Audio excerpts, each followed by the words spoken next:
history. Let's talk about them hills. Let's talk about the gold might be waiting for me there. Let's talk about the dogwoods and Appalachian hills. Let's talk about the gold might be waiting for me there. Have everybody's attention, please. I'd like to introduce Miss Cassie to the podcast. Y'all gather around now. So there's always moonshine at my house, because when I go home to Haywood County, like, people get a hold of me and they're like, hey, I've got some moonshine. Are you out? Of course I'm out, right? Out. So there's like always all this moonshine at my house. Brandon went through the last night before last, when he was watching basketball, and I was like, no, you did not drink the rest of my moonshine. That stuff is good for a lot of things. Oh yeah, like sinuses, like. I used it, like, cut my hand before, and you know how bad a cut hurts on your finger, and it's hard to, a Band-Aid, you get your hands wet and make them, and I'll take like a little drop and drop it down in there, and I mean, it burns like crap for the first couple seconds, but it quits hurting and it heals up. I mean, it does, it works, but I couldn't believe, like, I literally just like swished I just took like a little sip because I didn't want to waste it, and swished it around in the roof of my mouth for a couple of minutes and spit it out, and it hasn't hurt since. Perfect. Yeah. So. See, moonshine is amazing. All right, so we're supposed to be talking about the Duke family. Yes. And we're in Duplin County to talk about the Duke family, which seems off, but it's actually kind of fitting. Right, because Duplin County definitely has, you know, tobacco used to be a big crop here. It's not so much anymore, but, you know, the Dukes, obviously, tobacco is what made them what they became. Yeah. But you're kind of special, because you're not just somebody who knows about the Duke family. You're actually a descendant of the Duke family. I am, and I'm a descendant of the brother who everybody loved to label the black sheep, so that makes it even more fun. His name was Brodie Duke. Some people pronounce his name Brodie, which I don't really understand because it's spelled B-R-O-D-I-E. There's no A in there between the O and the D, but some people called him Brodie. We always referred to him as Brodie. He was the eldest surviving son of Washington Duke from his first marriage. He was married to a lady named Mary Caroline Clinton, and they had 2 children together, and she passed away when those children were very small. Brodie was a year old when his mother passed away. And then Washington remarried a woman named Artelia Roney from, I believe she was from Haw River. What a name. Yes. And he had 3 more children with her, Mary, Benjamin, and James, who most people know as Buck Duke.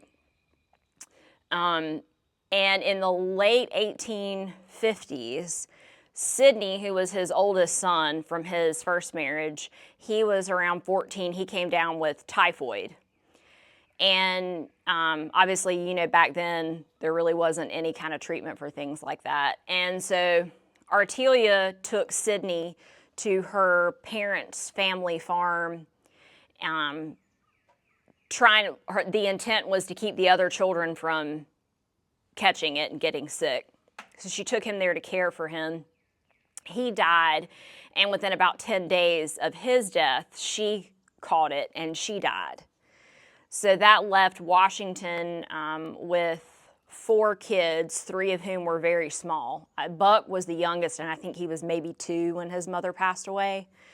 So that left him a widower for the second time with 4 young kids and the Civil War fast approaching. So, and obviously for Brodie, you know, he had lost his mom, then he lost his only full sibling and lost his stepmother, who, from what I understand, you know, became a part of those boys' lives when they were still fairly young and was they were very close to her. So that was 3 big people for him by the time he was 12 years old. So where did all of this happen? So Duke Homestead, which is actually a North Carolina historic site, which is right outside of Durham. There, when Washington married his first wife, her father gave them some land. And then I think when her father passed away, he left them some cash, and I think they used that cash to buy additional land. And that's where Washington eventually built the house that still stands today. I think he built it in maybe in like 52, I believe. And that's where he and his family lived, except for during the Civil War when he and Brodie were off serving.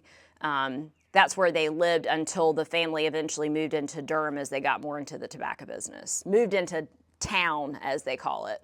So I ask this because most people, when you talk about the Dukes, they're like, oh, they're Yankees. They're Yankees.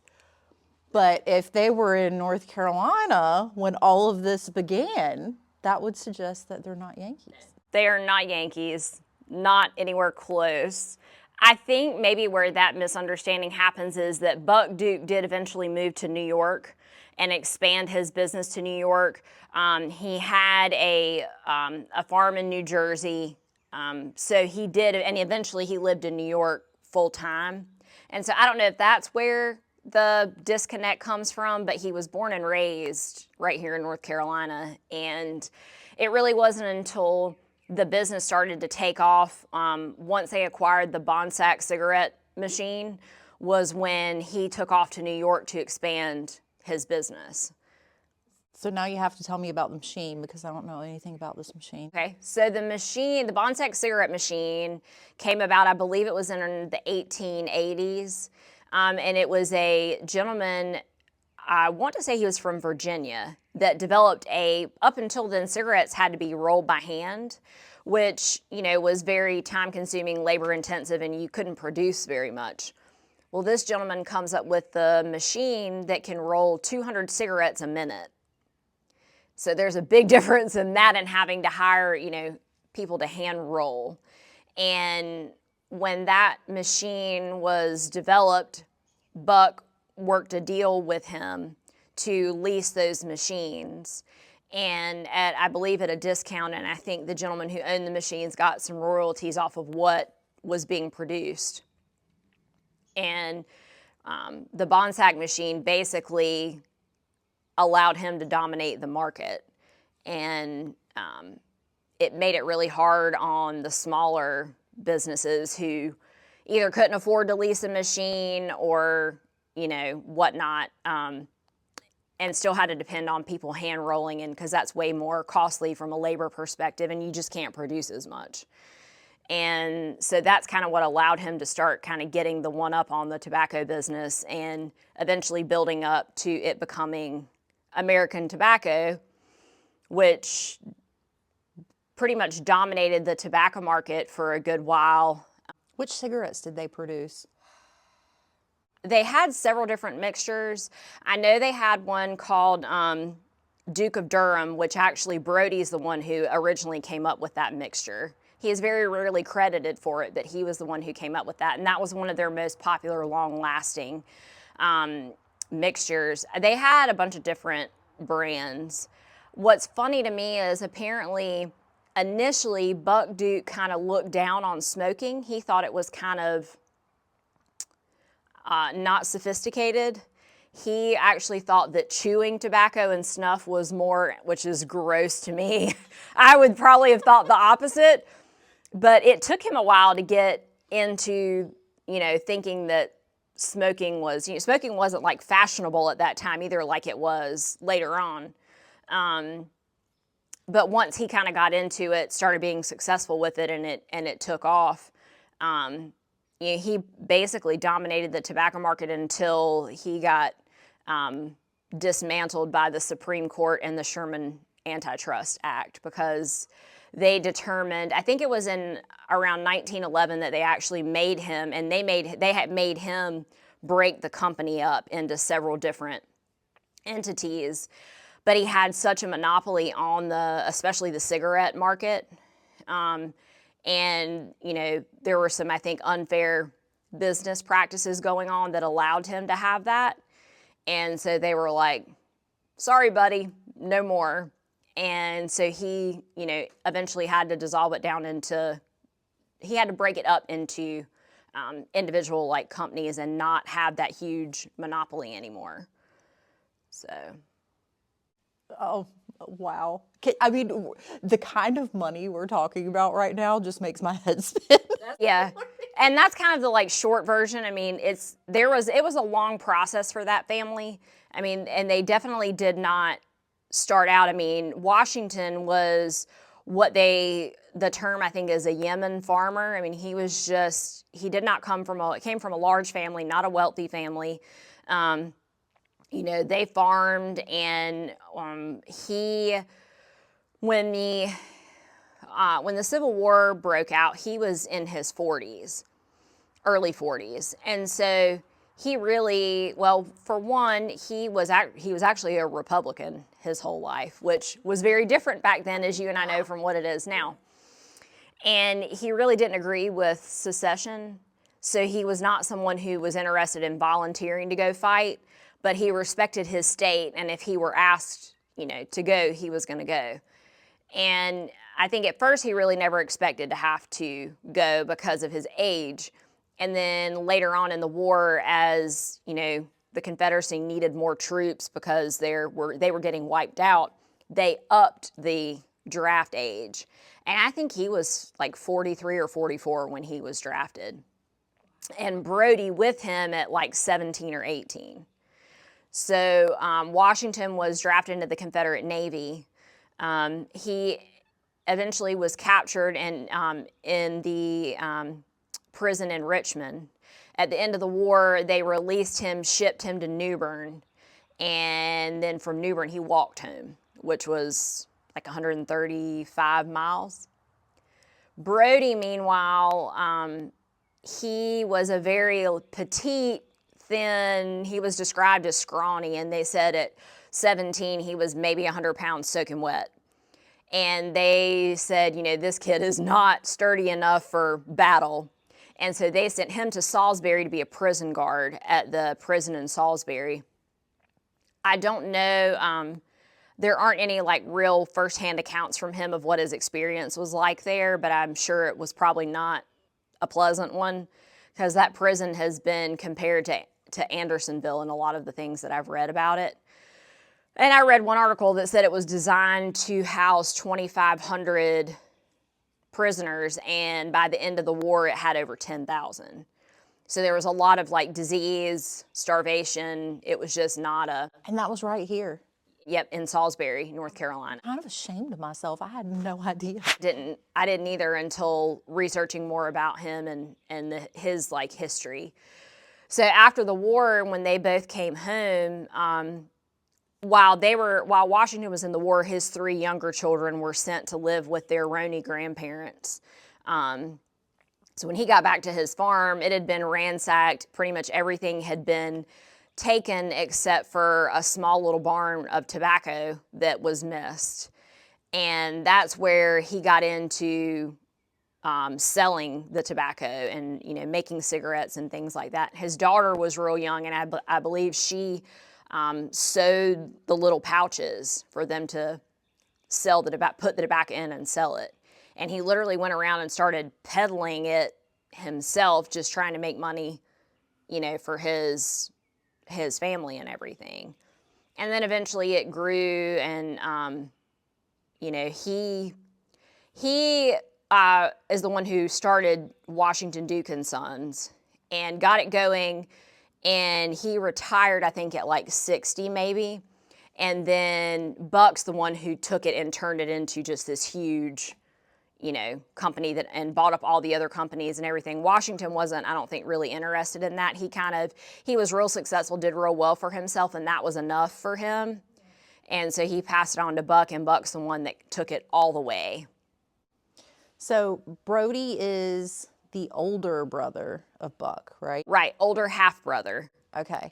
So what ended up happening with Brodie that everybody calls him the black sheep? So Brodie, he was actually the first to move to Durham. And he saw what the Blackwells were doing with the, you know, Bull Durham. And he wanted to try it himself. And so he bought a warehouse in Durham, and he moved there, and he lived in the upstairs, and he produced tobacco in the downstairs. And he really started doing well for himself. That's when he developed the Duke of Durham blend that was so popular. And he was the one who kind of convinced the family, hey guys, you need to come to town and try this, you know, and see what you can do here in town. And he was involved in the business. He owned interest in it, but he was more in the background. He was not at the forefront, and some of that was in part because of some of his escapades. I think if he were alive today, I feel certain he'd have been diagnosed with post-traumatic stress. Because, I mean, I've already, you know, kind of gone through some of the things that happened to him. Right. He went through a lot by the time he was 18 years old. And his way of coping was alcohol, overindulging in alcohol. And he was not you know, I've heard stories that have been passed down through his children. One of his daughters was my grandmother's grandmother. So he was not a mean drunk. He just made really, really poor decisions when he was drinking, poor financial decisions, poor decisions about, you know, people he associated and got involved with. And he had a lot of ups and downs, you know, financially and otherwise. And so that quickly got him labeled black sheep. And I think, too, back then, you know, overindulging in alcohol was very, very taboo. But see, I grew up in one of those families where it was perfectly acceptable. I mean, he really, you know, there are some really there's some really funny stories about some of the things that he did. His daughter, who was my great-great-grandmother, she used to tell a story about there was this young man that she was courting, as they used to say back then. And, you know, you did not go on a date. You know, an unmarried man and woman didn't go anywhere without a chaperone. So he would come to their house to call on her and see her. And she just, I think, had the biggest crush on him. I think she was probably 15 or 16 at the time. And her mother had passed away at this point, so it was just the three kids and Brodie, their father. And she and this young man were, it was evening, they were sitting in like a garden area, and there was a balcony, an upstairs balcony that kind of overlooked.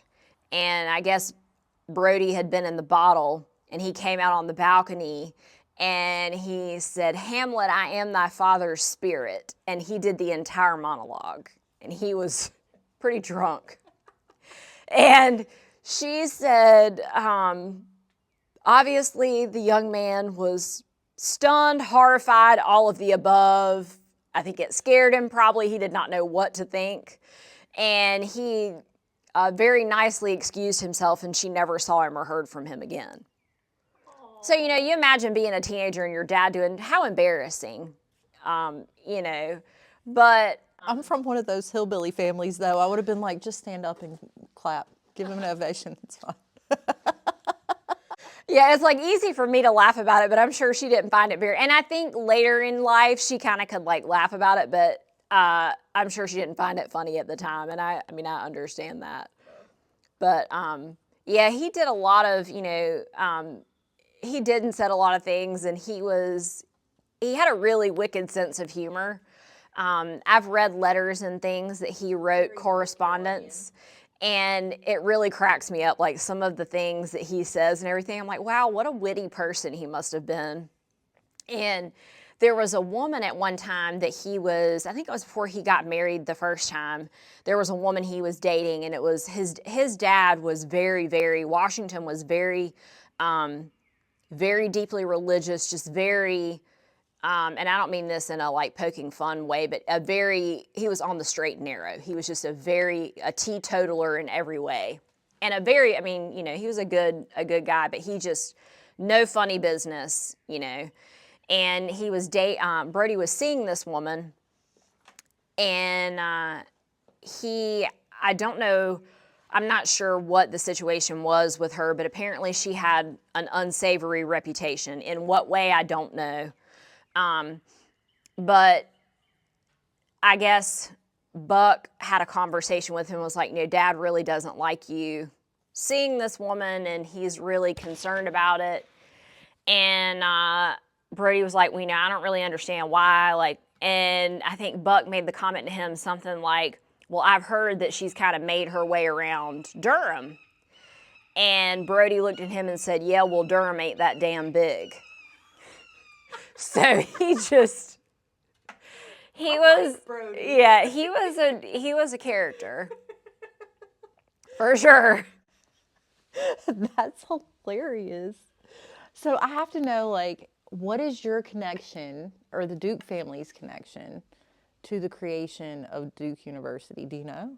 Well, so it started out as Trinity College, and I think, if I understand correctly from what I've read, I think Trinity got into a situation where, financially they needed some help, and they were trying to determine whether to come to Durham or not, and they ended up choosing to come to Durham, and I think part of that was Washington Duke and Buck Duke offered to help them financially.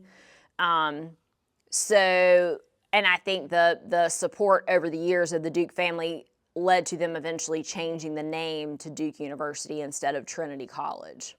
So does your family go to Duke? Is that where everybody goes to school? That's so funny. It's so funny because I definitely, you're probably the only person I've ever sat down and really had a conversation about all this with, because I don't know, for some people, if they find out that you have that ancestry, it can get weird, and sometimes people make assumptions. And I've, everything from, oh, well, you can get me floor seats to a Duke basketball game. Yeah, no, not happening. To, oh, I bet your whole family got to go to Duke for free. No. And on top of that, I didn't have the grades to go to Duke, even if I could have had the free ride, So, no, honestly, I know there are some family members on Ben Duke's, some of his descendants that went to school there. And I think the thing that's really interesting too about the Dukes is they were always very forward thinking, and at a time when it was not really popular for women to get a college education, they actually, starting with Washington, felt that it was very important that women had as much of a shot at a college education if they wanted it as a man did. And that wasn't typical, in the early 1900s. So, yeah, there's some who have gone to school there, but it's not like everybody has gone. And, I mean, like I said, the folks that have gone that have been family have certainly not gotten a free ride. Well, I didn't think a free ride, but I was thinking that it would be more like a family tradition because it's Duke. I think maybe for some of them it was, but not for everybody. And, I mean, nobody on, my side of the family went to school there. And it's funny, too, because people ask sometimes, they're like, why are you such a Duke fan? Did you go to school there? Or did you have somebody in your family that went there? And I'm like, no, I just grew up being a big Duke fan. And my grandmother really, she was a die-hard Duke fan. And so I definitely learned that from her. So I just kind of say, oh, my grandmother just, she brought me up that way. Because it gets, I don't know, I don't like people who brag. So I feel like it would sound really arrogant and out of the way to be like, well, I'm, related to them. That's why I'm a Duke fan, And so I don't want to say that. So I'm just like, oh, no, I just grew up being a Duke fan, which is true. See, I get it on the opposite end of that spectrum. There are certain people that, especially, back home in Haywood County, I don't tell people exactly what family I'm from. You know what I mean? Not that I'm ashamed of my family. I'm totally not. Yeah. But there is a certain amount of judgment that goes with being my father's daughter. And so I don't always, just come out with that information. No, I don't blame you. And it does, because people, to your point, can take it a multitude of ways, and it can really make it weird for you. And I mean, I'm a pretty kind of private person too, so I don't just, some people know. I mean, some people figure it out, some people know. But I don't. And my grandmother, it was harder for her because her middle name, she had a double first name. And it was Mabel Duke. And so, obviously people kind of, and I think too, she grew up in Raleigh, in that area at a time when that area was smaller. So people knew And especially when you have that name as part of your name. You got to escape that a little bit, though, because you grew up in Wilmington, and And I don't have that name anywhere. Actually, I think at one point, my grandmother told me one time that there was kind of some talk about naming me after her, and she was like, don't do that to her. Don't, please. But yes, it was a little harder for her to get away from because she had it as part of her name. Me, I can just sort of be like, yeah, I'm a big Duke fan, like I always have been, and let it go. I love it. I feel like people are going to be shocked because, like I said, so many people associate the Duke family with up north. And I think that this is going to completely turn that on its... Well, and a lot of people from up north come and go to Duke. I don't know if that has something to do with it either. And like I said, I mean, yeah, Buck did eventually move to New York. Ben moved to New York. Brodie was the only one who stayed in Durham. Really? Yep. He had a couple of escapades in New York, but he never actually lived there. I think maybe they're living there, maybe, I don't know. But everybody was born and raised, in North Carolina and always maintained ties to North Carolina. I mean, they lived in New York most of the time, but I believe Ben had a home in Durham. Buck had a home in Charlotte. When Buck created the Duke Endowment, which he created before his death as a charitable organization to further support the university, the hospital system, all of that, that was based and has always been based in Charlotte.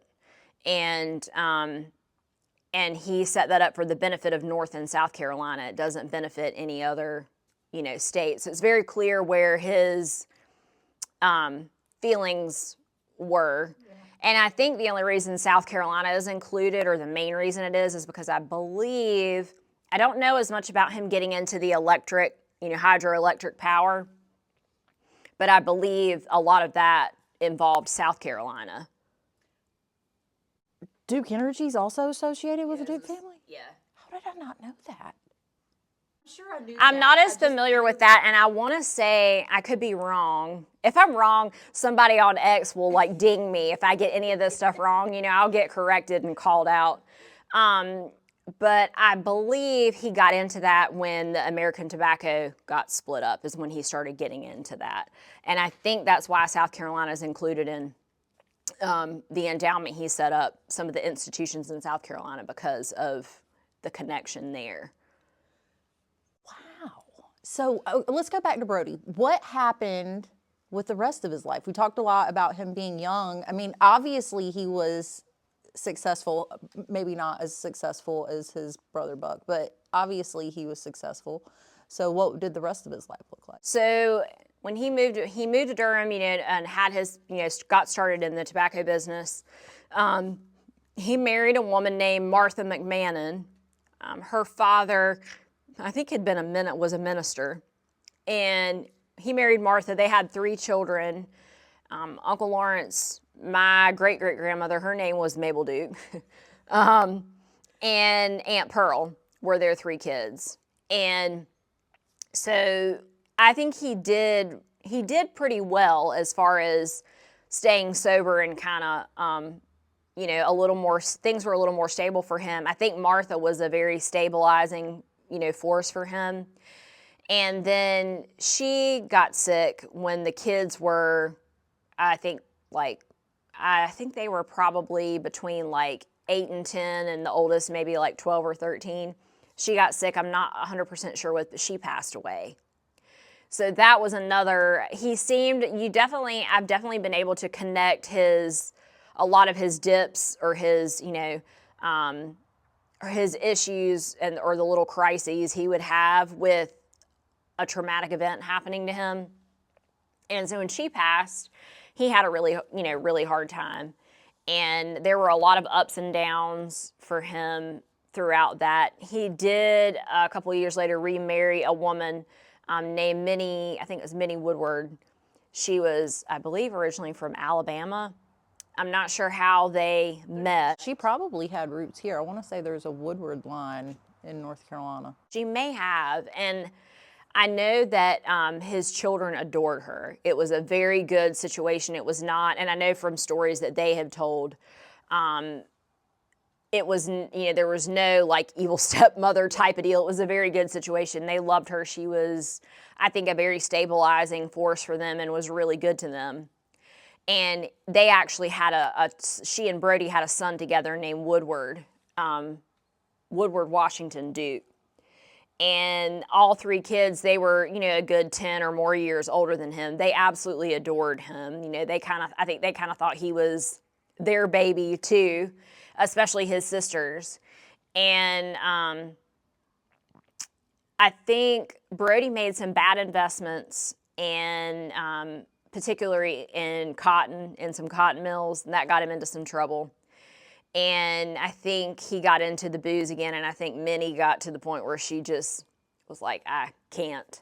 And so they divorced, which was very scandalous back then. And they had a contentious divorce, and I've read some of the letters back and forth between him and her attorneys and all such as that. And I think, he definitely, I will have to say, in some of the stuff I read, like he was a little bit, as we say in the South, he was a little bit ugly in the way he acted in the divorce. And I think, she obviously needed and wanted money to help take care of their child, and he didn't want to give it to her. And, there was a lot of that. And eventually she moved to California, took the son with her. And I don't think he had a huge, from what I can tell, I don't think he was super involved in the rest of the son's life. And then the son, when he was like 20 or 21, he was in an automobile accident. The vehicle he was driving flipped over in a ravine, and he was trapped underneath, and he drowned.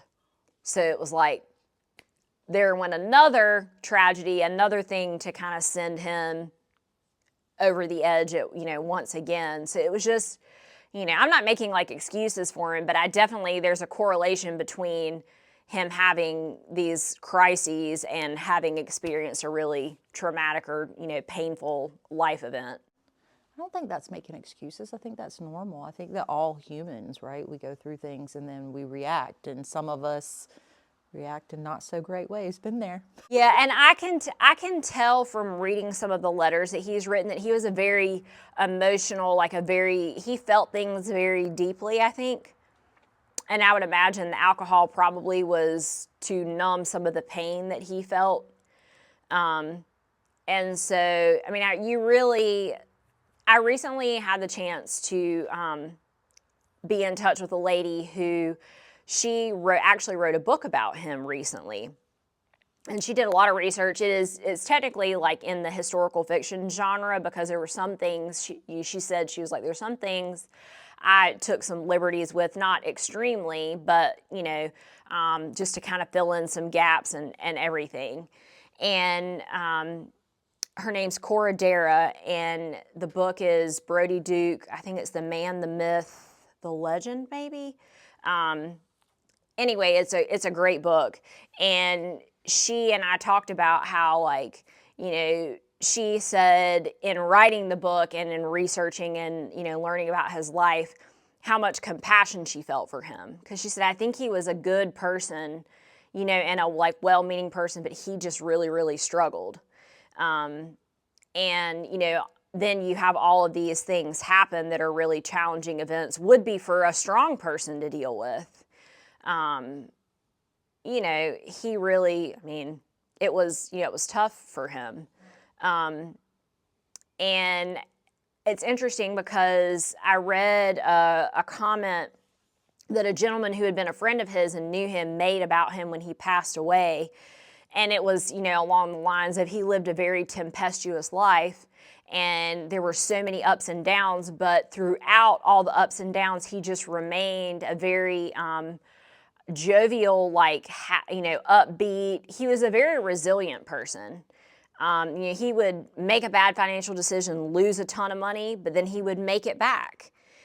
I don't think he never really got down and stayed down. So I think there's something to be said for him that he continued to try, time and time again. That reminds me of my daddy. My daddy was very, he just went through a lot of really bad stuff, and he didn't handle those bad things very well, but nobody could tell a joke like my daddy. Like, he was always the life of the party. He was always funny. And that's what I remember most. You know what I mean? Like, the bad things, yeah, they sucked, but I try to remember him on the Oh yeah, and one of the stories that my great grandmother, his daughter, told too, is like, she said, when he would have the financial ups and downs, she and her sister went off to boarding school for a period of time, and she said there was one year where we arrived at school in a Surrey and we left school in a wagon. She was like, that's how we knew how he was doing, because... So I have to ask, I hate to sound totally ignorant, but what is a Surrey? So a Surrey was like it was a more fancy looking carriage. Okay. And then, a wagon was just an old wood wagon. So, I think it would be kind of like, getting dropped off at school in a Mercedes and, getting picked up. In a Pinto. Yeah, pretty much. Yeah, so they definitely, and I think it was difficult for them, the ups and downs. I do think it was hard on them. And I know that his daughters, they loved their dad, and everything, and he wasn't mean to them, but he embarrassed them. And that family was so well known back then, and anytime anybody did anything, it was all over the newspaper. So it's like, not only were they embarrassed by his behavior, but they were embarrassed because everybody knew about it. So wherever they went, people knew. And Durham was a much smaller town back then too, so I'm sure everybody in town knew. Now his son, my Uncle Lawrence, I think really resented his dad. He was very ambitious, very straight-laced, and I think he really, really resented his dad's behavior, which is, everybody deals with it differently, but I think he had a much harder time with it. And I've seen, there was a letter that we called her Mama, his daughter, that Mama wrote to Minnie after they had divorced. And Minnie was coming to town for, I think, one of the court hearings for their divorce. And Mama wrote to her and said, I hope that you will stay with me. She was married and living in Durham. I hope you will stay with us, stay with me while you're here. And in the letter she said, I don't understand what's gotten into Papa. I don't understand why he's behaving like this. I'm very, kind of puzzled by him. And so I know it stressed them out, but I don't think there was as much of a strain on the relationship with the daughters as there was with the son. So what happened to Lawrence? Did Lawrence go on to do well, or? I believe Lawrence worked for Ben for a while, and I think he, did well for himself. So after Minnie, all of that got resolved. Brodie went to New York for Buck's wedding, and he got tangled up with a really, really bad lady from Texas, a lady by the name of Alice Webb. You can Google it and see, boy, I can't even go all the way down the rabbit hole because there's a lot there. But she basically, of course he was drinking, she basically roofied him and married him. And his brothers and his kids had to have him declared incompetent and insane and committed to Bellevue Hospital in New York to get it annulled. To say look, he admitted that he didn't ever remember marrying her or ever asking her or anything. They met, he was staying at some fancy hotel and she was staying there too, and I think she found out who he was and they met. And she literally drugged him. And I think he was really in bad shape whenever, I think they couldn't get in touch with him or he didn't show up for something.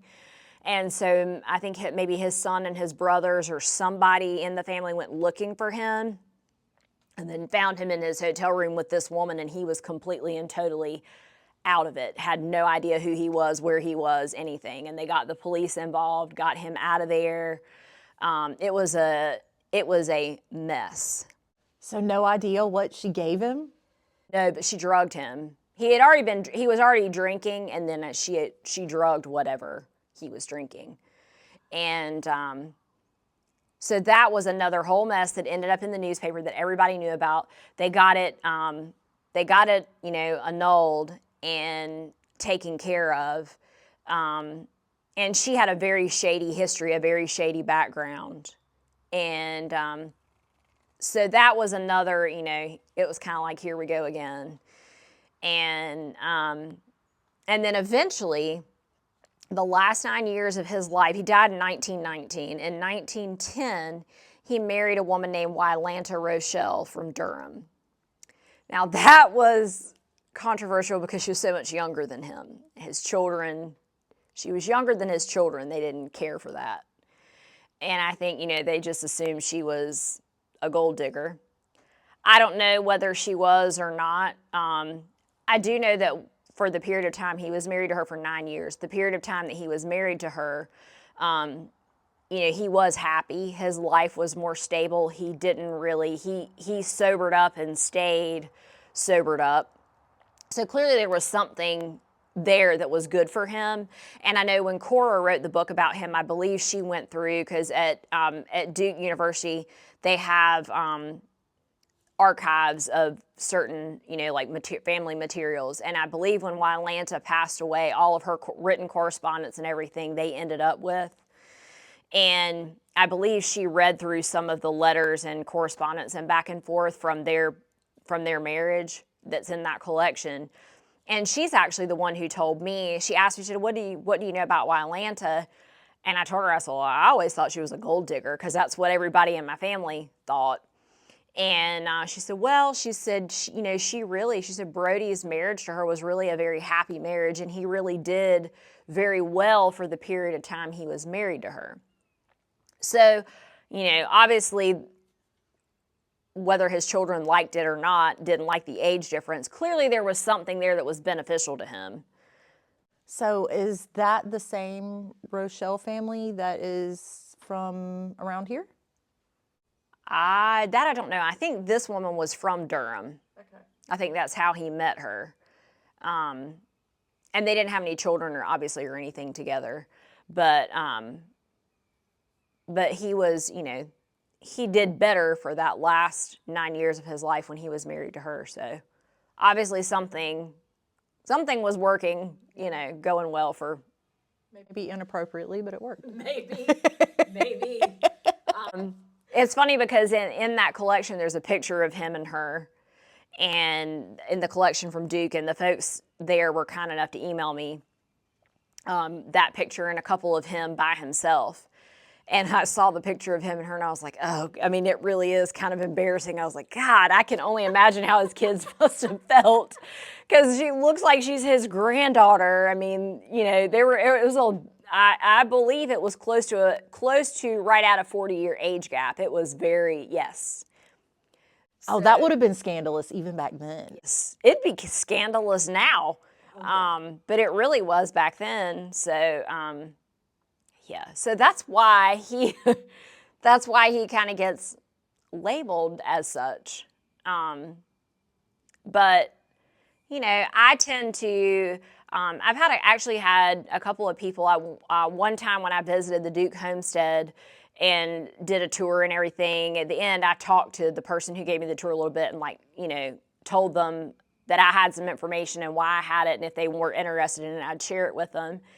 And they kind of chuckled and were like, oh, you're a descendant of Brodie's? I love him. He's my favorite because he's the most colorful of that family. And I was like, that's a nice, politically correct way to put it, to call him colorful, I can appreciate that, though, because, I'm the daughter of the black sheep. I think that I kind of inherited some of that black sheep myself. And then, I feel like my most favorite people that I'm related to, they're kind of similar in that way, that they're kind of the black sheep, too. I think he was very different. He, like I said, he had a lot of different things happen in his life that I'm sure contributed to all these different things. But I think the thing I always go back to is just the resiliency. I mean, he really just get kicked down and get back up and keep going. And I think there's a lot to be said for someone who never gives up, no matter what, no matter how harshly they're judged. Ostracized, whatever, he kept right on going.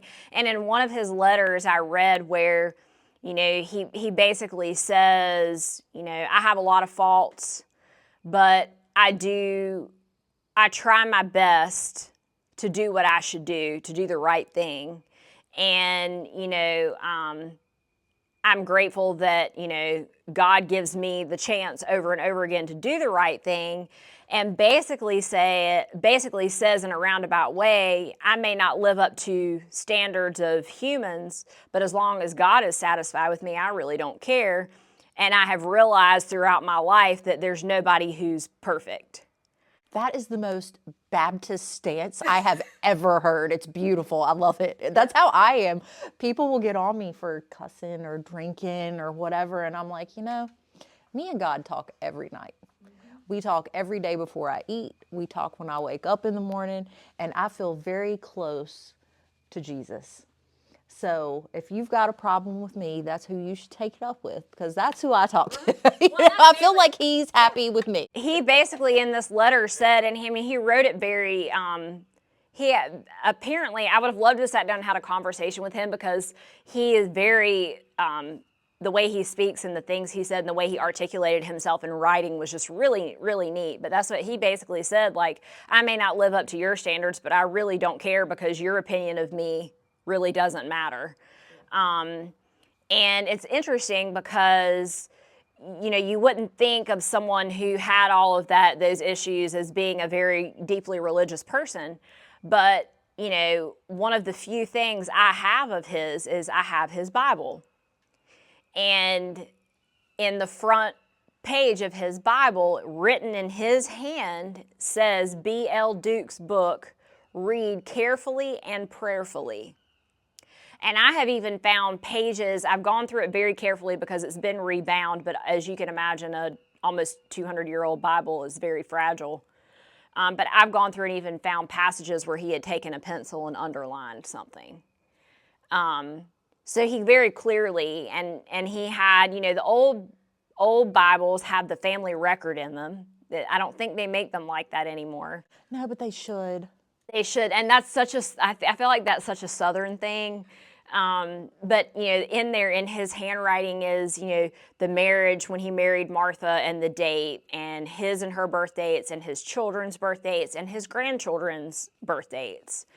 So I think that really, that says something to me about, where his mindset was, that of, the few surviving things of his, that's one thing that I have that's very obvious to me that he used on a regular basis. I said it was very Baptist, but it's also very North Carolinian. I don't know if people realize it or not, but us locals, we kind of have this attitude of, live and let live. Like, I 100% believe in God, but I'm going to be me too. Yeah. And I think that's very on point. Yeah, and the Dukes were big Methodists. Washington was a big Methodist. And from what I understand, part of where he got that from was growing up, they used to have circuit riding preachers that would come around out in the country because I guess there were no churches there. And he grew up listening to the Methodist circuit riding preachers that would come through the farm he grew up on. And he was he was a really deeply religious man. And I think some of that probably was instilled maybe by his, in Brodie by his father. And, of course, that was a big part of culture back then, was church and religion and faith. It was very important. And, of course, Martha, her family was, involved too religiously, his first wife. So I think, he kind of had all of those influences. But yeah, it's I think One of the biggest differences, too, that I see, I think, between him and his, especially Buck, his brother Buck, was I don't think Brodie cared what other people thought of him. I think Buck cared very much what people thought of him. How did they get along? They didn't. Oh, that's sad. They didn't get along at all. And they actually were estranged when Brodie died. And neither of his brothers came to his funeral, which was at his home, but at the time, his brother Ben was in very poor health. I don't know that he could have traveled. And Ben was really, I think Ben was, from what I've read and understand about him, I feel like he doesn't get as much credit as he should either, because he was involved in the business. And I mean, yeah, Buck was the one that made it and, was a mega millionaire and, all of that. But when it came to the philanthropy with the Dukes getting involved and giving back, Ben was really the one who led that. Buck might have been giving money, but Ben was leading the kind of the charge on that. Washington started it. Washington was a very generous person. And he had a lot of requests from folks the more successful he became for help. And I've read letters written by him that say, I'm sending you $10, which back then was several hundred, And he said, I would give more if I could, but I have so many people reaching out to me for help that I choose to help everybody a little bit instead of just one or two people a lot. So he was the one who started that, but Ben really stewarded it. And from what I have read and heard about Ben, he was a very gentle, kind, he was a lot like his father, I think. And he did a lot to try and help Brodie. One of the first times that Brodie had a bad go-around with alcohol, he actually sent him to the Keeley Institute, which I believe was somewhere around Chicago, somewhere in Illinois. And it was like an inpatient, basically a rehab facility that for that time period was pretty ahead of its time, and, was known to be a really good place and treated patients very well and whatnot. And Brodie did pretty well for a while when he came back from there. And then as he continued to have some issues, and I think it became clear that he really that he had a problem, Ben eventually gave money to establish a Keeley Institute closer, I believe in the Greensboro area, closer. And a lot of people said that part of why he did that was so that Brodie would have they would have somewhere to send Brodie to get help when he would have one of these, when he would go on a bender or whatnot. And I know that he really did. He tried to help Brodie. He never turned his back on his brother. And I think there's a lot, to be said for that. And Washington, I'm sure, was disturbed by Brodie's behavior, but he never turned his back on his son. And I think Ben I think he was a really, really good man in a lot of ways, who I think gets overshadowed a little bit because people are so obsessed with, the guy who took everything over, made everything big and huge and made the monopoly and made all these millions of dollars. And, no, like nothing against him. Like that's great that he was that successful, but he didn't do it by himself. Yeah.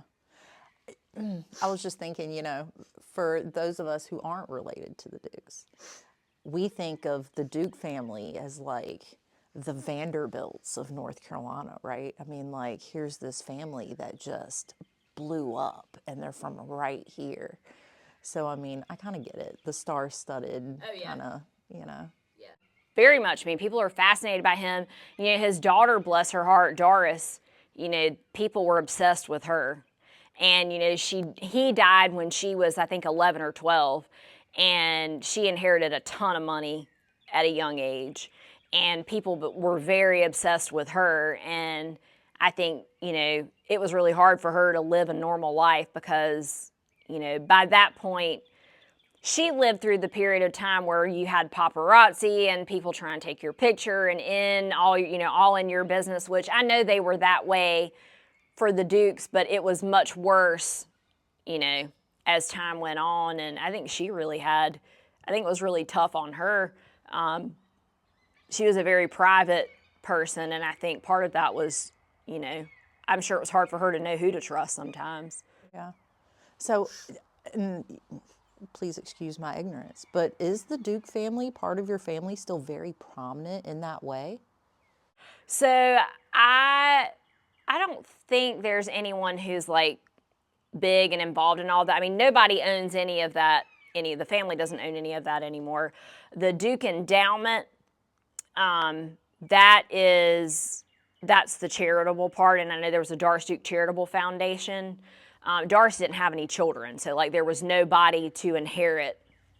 Well, I take that back. She had a child that died as an infant, but she didn't have any like living heirs. She was an only child, so there wasn't anybody to inherit everything. So everything went into like a charitable foundation. So there's not really anybody that I'm aware of. I mean, that's a big family, but there's not anybody that I'm aware of that's like with the name Duke that's very out there and involved. I think there are some descendants who have like served on the board at the university and, you know, at the hospital and stuff here and there, who have, you know, done things here and there. Probably the last person to really be involved, and she was a fascinating lady. If you ever get a chance to research her, there are some really neat interviews that were done with her. Her name was Mary Duke Biddle Trent Siemens. She is Ben Duke's granddaughter. She was a fascinating lady. She was a Duke graduate. And she was kind of, you know, once her grandfather's generation was gone, she was kind of the matriarch of the family. And she did a lot of charitable work, and just a really remarkable lady. And I think she was probably the last person to really be out there and involved. Wow. That's kind of sad. I was kind of hoping that maybe you'd tell me about a story about some long lost cousin that was, you know, off being a socialite somewhere. I mean, there could be. It was such a big family now. There's no telling. I mean, I'm sure there's several hundred descendants, you know, but like Brodie's line is very small. I'm the only one of my generation in Brodie's line. So, but Mary had, his daughter Mary had a large family, and, you know, Ben ended up having a large family. So there's no telling how many descendants. So there could be somebody out there that is doing something that I just don't know about. So outside of Buck's line, is most of the family still in North Carolina? I think they're all over now. There are still some of them in North Carolina, but I think, you know how it is, everybody kind of spreads out. So I think there are people all over. Yeah. A little bit of North Carolina everywhere. I love that. Yeah, pretty much. Pretty much. So yeah, I mean, it's an interesting group, and there have been a couple of times where I've come across people or, you know, learned something about somebody and found out they were like a Duke descendant that I had never known about, and that's kind of a hoot too. You're like, oh, I'm actually related to that person way down the line. Talk about the history, let's talk about them hills. Let's talk about the gold might be waiting